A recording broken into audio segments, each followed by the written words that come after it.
ঢালিউডের আলোচিত নায়ক সালমান শাহর স্ত্রী সামিরার সঙ্গে খল অভিনেতা ডনের একটি ছবি সম্প্রতি ভাইরাল হয়।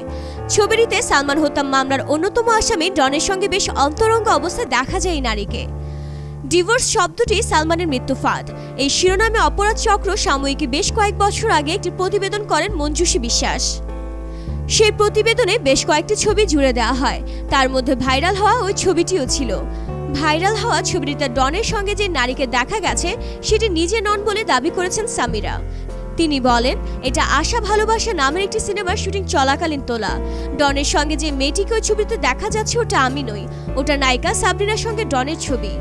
ওই ছবিটা সালমান ভেন্টিলেটরে ফাঁক দিয়ে তুলে ডনের সঙ্গে দুষ্টুমি করেছিল। এরপর ডন ওই ছবি নেওয়ার জন্য সালমানের পেছনে 3 দিন ঘুরেছিল।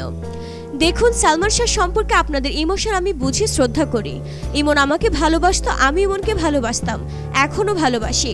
তাই সবকিছু নিশ্চিত না হয়ে আমাকে অপবাদ দেবেন না প্লিজ। 1996 সালে 6 সেপ্টেম্বর মৃত্যু হয় সালমানের। নায়কের পরিবারের দাবি তিনি খুন হয়েছেন, আর খুনের সঙ্গে সালমানের স্ত্রী সামিরা জড়িত। সম্প্রতি সালমান হত্যা মামলার আরেক আসামি আমেরিকা প্রবাসী রুবিও সালমান হত্যার জন্য সামিরাকে দায়ী করেন।